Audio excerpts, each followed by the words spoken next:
You're standing in the grocery store, reading the label on something you didn't even think had sugar in it. Bread, pasta sauce, salad dressing. And there it is, hiding near the top of the ingredient list like it snuck in when you weren't looking. And here's the thing that should genuinely unsettle you. Your brain isn't offended by that, it's thrilled. Somewhere deep in your neural wiring, a very old, very persistent voice is whispering, "Yes, more of that, please." So when did humans actually start chasing sugar on purpose? And why does a substance we now associate with dentist appointments and diabetes still feel like a reward every single time?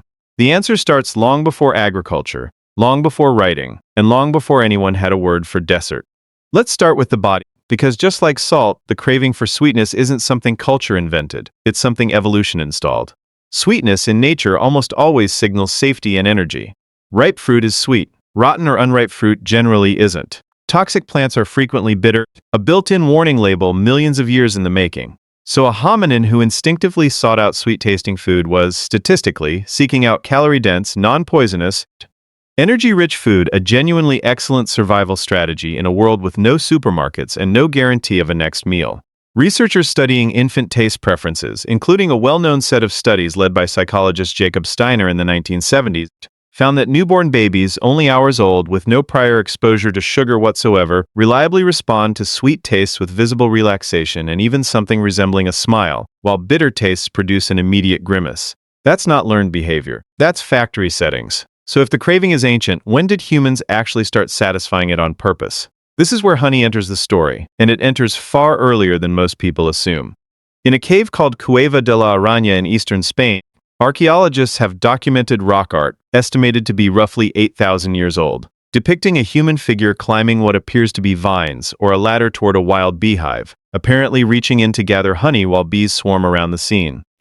This isn't a symbolic drawing. It's essentially an 8,000-year-old how-to guide, and it tells us something remarkable. Long before anyone planted a single crop, humans were already climbing cliffs and risking bee stings for concentrated sweetness. Honey wasn't a treat invented by civilization. It was worth real physical danger to prehistoric humans, which tells you exactly how strong that ancient craving already was. But here's where it gets strange. Honey gathering wasn't unique to humans at all, and it might not have even started with us. Chimpanzees, one of our closest living relatives, are frequently observed raiding wild beehives for honey in the modern day, sometimes using sticks as tools to extract it, enduring painful stings in the process. Some researchers studying great ape behavior have suggested this kind of honey-seeking likely predates the split between early humans and other great apes entirely, meaning the drive to seek out concentrated sugar might be millions of years older than Homo sapiens itself. In other words, before there was a you reaching for that hidden sugar on the ingredient label, there was an ancestor swatting away angry bees for the exact same neurological reward. The location changed, the impulse didn't. Now here's a way to actually check this claim against physical evidence, rather than just theory, because ancient teeth don't lie. Researchers analyzing dental remains from various prehistoric populations have found that cavities and tooth decay, while present in some pre-agricultural societies due to honey and naturally sugary foods, increased dramatically and consistently once populations shifted toward carbohydrate-heavy agricultural diets and later, sugar-refining societies. A well-documented example comes from populations in the ancient Near East transitioning into early farming, where dental researchers have noted measurably higher rates of cavities compared to earlier hunter-gatherer populations in the same regions, tied specifically to increased starch and sugar consumption. Teeth, it turns out, keep a remarkably honest diary. Long before written records existed, the human jaw was already quietly documenting exactly how much sweetness a population had access to, one cavity at a time. Now here's the part nobody talks about. Honey was actually the only concentrated sweetener most of humanity had access to for the vast majority of history, and that scarcity mattered enormously. Wild honey is seasonal, dangerous to gather, and limited by how many hives exist in a given area. This meant that for tens of thousands of years, sugar wasn't an everyday ingredient, it was closer to an occasional windfall. Compare that to today, where the average person in many industrialized countries can access more refined sugar in a single gas station stop than most of our ancestors encountered across an entire year. The craving never changed. The supply chain around it changed almost unimaginably. And honey gathering wasn't limited to that one Spanish cave painting. Civilizations across the ancient world independently arrived at similar relationships with sweetness, often centuries apart, with no contact between them. In ancient Egypt, tomb paintings and hieroglyphic records dating back over 4,000 years depict organized beekeeping, with honey used not only as food but in religious offerings and even as a component in medical treatments recorded in papyri like the Ebers Papyrus, one of the oldest surviving medical texts in the world. Thousands of miles away in Mesoamerica, the ancient Maya independently domesticated and managed colonies of a stingless bee species, cultivating honey for ceremonial use, trade, and food long before any contact with Old World civilizations. Two unconnected civilizations, separated by an ocean neither knew existed, both concluded independently that a sweet, sticky substance defended by insects was worth systematically managing rather than simply stumbling upon. That's not coincidence. That's the same ancient craving expressing itself twice, on opposite sides of the planet, without either side ever comparing notes. But wait, if honey was the only game in town for so long, where did sugar as we know it, the crystallized, refined stuff, actually come from? This is where the story shifts to a completely different plant in a completely different part of the world. Sugarcane is believed to have first been domesticated in New Guinea, with archaeological and genetic evidence suggesting cultivation dating back roughly 8 to 10,000 years, making it one of humanity's earliest domesticated crops, right alongside grains like wheat and barley. Early cultivators in New Guinea likely didn't refine sugarcane into crystals at all. They simply chewed the raw stalks to extract the sweet juice directly, something still done in parts of the world today. From New Guinea, sugarcane cultivation gradually spread westward across Southeast Asia and eventually into India over the following several thousand years, carried along the same trade and migration routes that moved so many other crops across the ancient world. There's a genuinely funny historical footnote buried in this transition, too. When Alexander the Great's forces marched into the Indian subcontinent around 325 BCE, Greek historians accompanying the campaign, including accounts later referenced by writers like Strabo, described encountering a strange reed that produced honey without bees, an almost bewildered description of sugarcane from soldiers who had genuinely never encountered anything like it. Imagine being a battle-hardened Macedonian soldier thousands of miles from home, and the detail that actually makes it into your commander's records is that the plants here apparently make honey without needing insects. It's a small moment, but it captures something important. Sugar wasn't just unfamiliar to early Europeans, it was borderline incomprehensible. Described in the only terms available at the time, borrowed directly from the one sweetener they already understood. And it's in India where the real transformation happened. The moment sugar stopped being a plant you chewed and became a substance you could store, transport, and trade. Historical and archaeological evidence points to India sometime around the Gupta Empire period, roughly 350 CE, as the region where people first developed techniques to boil down sugarcane juice and crystallize it into a granulated, storable form. The Sanskrit word for this crystallized sugar was khanda, and if that word sounds oddly familiar, it should. It's the linguistic ancestor of the modern English word candy. Somewhere in an ancient Indian workshop, someone figured out how to turn a perishable stalk of cane juice into a stable, tradable commodity, and in doing so accidentally created the root of a word that would eventually describe an entire multi-billion-dollar global industry. Here's a pattern interrupt worth sitting with. The next time you unwrap a piece of candy, you are technically saying a 2,000-year-old Sanskrit word out loud, and you had absolutely no idea. So once sugar could be crystallized, stored, and transported, how did it actually make its way out of India and into the rest of the world? Slowly, and mostly through trade networks connecting India to Persia and the broader Islamic world. By around the 7th century CE, sugarcane cultivation and refining techniques had spread into Persia, and from there, expanding Islamic trade networks carried both the crop and the knowledge of how to refine it across the Middle East and eventually into parts of North Africa and Southern Europe, including regions of Spain and Sicily, by roughly the 9th and 10th centuries. Arab agronomists and traders during this period significantly improved refining techniques, producing whiter, purer sugar than earlier methods had allowed, and sugar began appearing in medical texts of the era as well. For centuries, it was considered as much a medicine as a food, prescribed by physicians for everything from digestive issues to respiratory ailments. There's another wrinkle worth adding here. Because sugar's arrival in Europe wasn't a single smooth trade route, it was partly a byproduct of warfare. European crusaders traveling to the eastern Mediterranean between the 11th and 13th centuries encountered sugar production firsthand in the Levant, and several historical accounts describe returning soldiers bringing back both the taste for sugar and knowledge of cultivation techniques, referring to it in period writing as a kind of sweet salt. It's a strange thing to consider that one of the reasons sugar eventually became a fixture in European kitchens traces back in part to religious military campaigns that had absolutely nothing to do with dessert. Sweetness, in this case, hitched a ride home on the same ships and roads that carried soldiers back from war. But here's the part that surprises most people. For a huge stretch of this history, sugar wasn't sweetening anyone's morning coffee. It was closer to a pharmacy item than a pantry staple. In medieval Europe, once sugar began arriving via Mediterranean trade routes, it was extraordinarily expensive, often sold not in grocery markets but through apothecaries, alongside genuine medicines. It was so costly that it was frequently reserved for royalty, nobility, and the seriously ill, sometimes locked away in special cabinets the way modern households might lock away valuables or medication. A 13th century European encountering sugar wasn't sprinkling it casually onto porridge.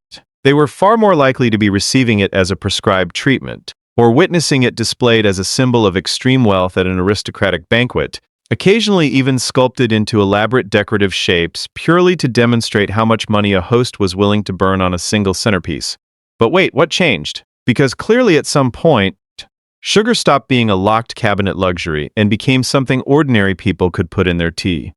What happened? This is where the story takes a genuinely dark turn, and it's important not to look away from it. Starting in the 15th and accelerating dramatically through the 16th, 17th, and 18th centuries, European colonial powers established sugarcane plantations across the Caribbean, Brazil, and other parts of the Americas, and the explosive demand for sugar became one of the primary economic engines driving the transatlantic slave trade. Historians estimate that a significant proportion of all enslaved Africans forcibly transported across the Atlantic during this period were sent specifically to work on sugar plantations, under brutal conditions that resulted in staggering rates of death and suffering. The sudden global affordability of sugar, the very thing that eventually made it common enough to sit unremarkably on every kitchen table, was built directly on one of the most horrific systems of forced labor in human history. This isn't a footnote to the sugar story. For roughly 3 centuries, it essentially was the sugar story, and any honest account of how sugar became cheap has to reckon with the immense human cost behind that affordability. And the scale of what followed is difficult to overstate. By the 18th century, sugar had become one of the most valuable commodities in global trade, and colonies built almost entirely around sugarcane cultivation, particularly in the Caribbean, generated wealth so immense that some historians have argued individual sugar-producing colonies were, for a period, more economically valuable to their European governing powers than entire other territories combined. This wasn't a minor agricultural side business. It was one of the central economic engines of an entire era of global trade, reshaping shipping routes, banking systems, insurance industries, and colonial policy, all substantially organized around the production and movement of a substance whose entire purpose was to taste good. The infrastructure of the early modern global economy was, in meaningful part, built around satisfying a craving that predates human civilization itself. So by the time sugar reached ordinary European and American households in large quantities, it arrived carrying a history that had almost nothing to do with sweetness, and almost everything to do with power, exploitation, and profit. And this reframes the entire craving we started this video with. A prehistoric human climbed toward a wild beehive because sweetness meant survival. A farmer in New Guinea cultivated the first sugarcane because it was simply a plant worth growing. A worker in Gupta-era India boiled cane juice into crystal because storage meant trade, and trade meant value. A physician in medieval Europe prescribed sugar as medicine because scarcity made it precious. An enslaved person on a colonial plantation harvested that same plant under conditions no ancient beehive climber could have imagined, so that sugar could become common enough for a stranger, centuries later, to stir it into a cup of coffee without a second thought. That single sentence, "sugar in your coffee without a second thought," carries more historical weight than almost anything else you'll consume today.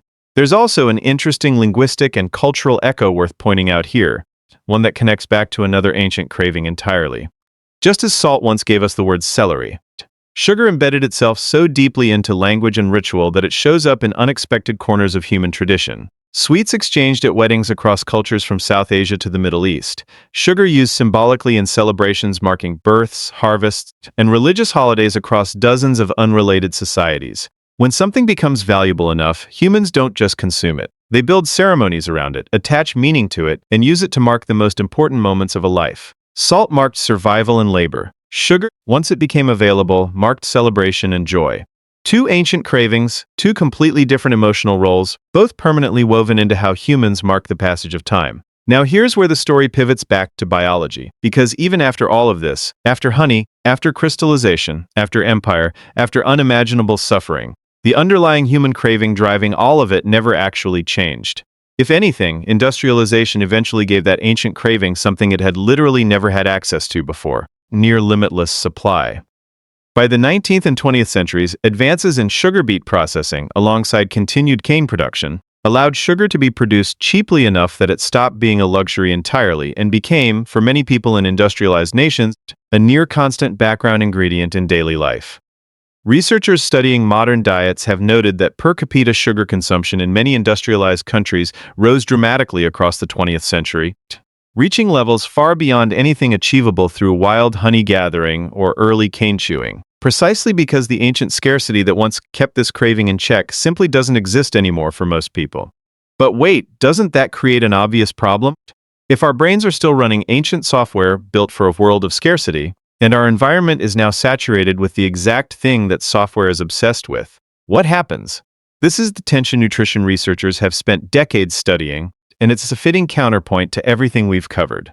The same neurological reward pathways that once reliably guided a hunter-gatherer towards safe, calorie-dense fruit are now activated dozens of times a day by manufactured products engineered specifically to maximize that reward response, often stripped of the fiber, water content, and nutrients that would have accompanied sweetness in its natural form.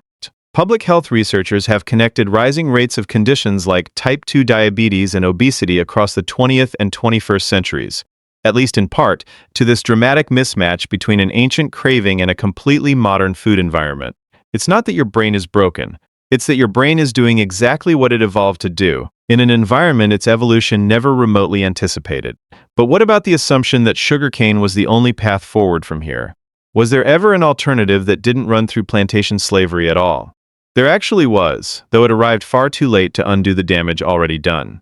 In 1747, German chemist Andreas Marggraf identified that sugar beets contained a crystallizable sugar essentially identical to that found in sugarcane. And decades later, his student Franz Achard developed practical techniques for extracting it at scale, opening the first sugar beet processing factory in the late 18th century. This mattered enormously because sugar beets could be grown in temperate European climates, without tropical plantations, and without the forced labor systems sugarcane cultivation had relied on for centuries. Beet sugar production expanded significantly across Europe in the 19th century, partly accelerated by trade disruptions during the Napoleonic Wars, which cut off access to colonial cane sugar and pushed European nations to invest heavily in beet-based alternatives instead. It's a genuinely strange historical irony. One of the most brutal supply chains in human history was ultimately challenged, at least in part, not by moral reform first, but by a German chemist noticing that a root vegetable happened to contain the same sweet molecule everyone had been fighting a war over. A prehistoric climber reached toward danger for a few mouthfuls of honey. A modern person reaches toward a shelf without even standing up. A prehistoric craving once meant the difference between starving and surviving. A modern craving now meets no resistance at all. No scarcity, no bee sting, no risk, just abundance endlessly available, precisely engineered. The instinct is the same ancient instinct. The world around it has changed almost beyond recognition. None of this means sugar itself is some kind of villain invented by modern food companies out of nothing. It means something a little more unsettling. The craving was always there, patiently waiting in your biology for millions of years, and it took human civilization exactly this long to figure out how to satisfy it completely, permanently, and without limit.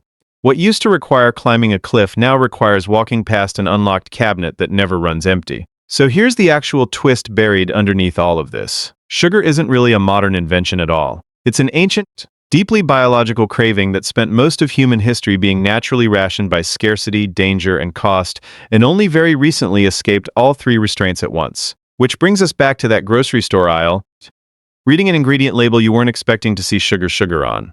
That small flicker of satisfaction you feel seeing it, there isn't a personal failing, and it isn't new. It's the same ancient circuitry that once sent a human being climbing toward an angry beehive, still running exactly as designed, just in a world that finally stopped saying no. Some cravings are older than agriculture. Almost none of them expected to win this easily.